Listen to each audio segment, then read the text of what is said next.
tunawahabarisha wapenzi wa masumbwi kwa ujumla ambao wako ndani ya Tanzania na wale walioko nje ya Tanzania, popote ulipo, Mafia Boxing Promotion tarehe 31 ya mwezi huu wa 12 katika viwanja vya Posta Kijitonyama, tamasha la knockout ya mama msimu wa 7 unakwenda kufanyika katika viwanja hivyo.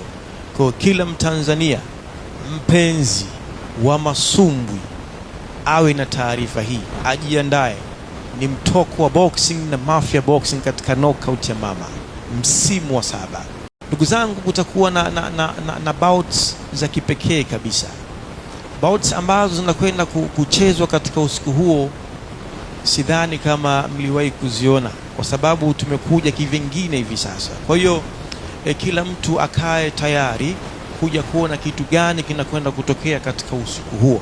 Kila mtu awe tayari kuja kuona nini kinakwenda kutokea katika usiku huo. Vijana wetu wamejiandaa vizuri sana, wakiwemo na walimu wao hawa ambao mnawaona tuko nao hapa mbele. Walimu wamefanya kazi kubwa sana kwenye kuandaa vijana hawa kuhakikisha kwamba ushindi unakwenda kubaki katika ardhi hii ya Tanzania. Kwa hiyo bouts hizi zitakuwa karibu takriban 14 na tunataraji kuanza mapema kabisa saa 11 kamili ya jioni.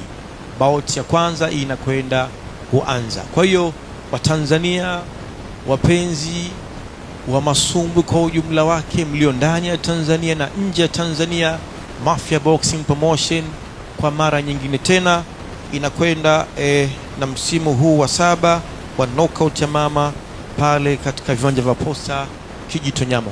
Natumai kwa kiwango hicho cha pesa ambacho tumekiweka, Watanzania walio wengi kabisa wataweza kumudu na watahudhuria katika tamasha hilo la knockout ya mama msimu wa 7 tarehe 31 mwezi huu wa 12, siku ya Jumatano kwa mkia Alhamis, nafikiri kama sitakosea. Kwa hiyo kila Mtanzania mpenzi wa masumbwi, tujeni kwa wingi kabisa kuja kuwasapoti vijana wetu hawa, kwa sababu wao wanakwenda kupambana na mabondia kutoka nje ya Tanzania. Ziko bouts ambazo zitakuwa ni za ndani, lakini nyingi zitakuwa ni bouts ambazo vijana wetu hawa kitanzania wanakwenda kupambana na vijana kutoka nje ya Tanzania.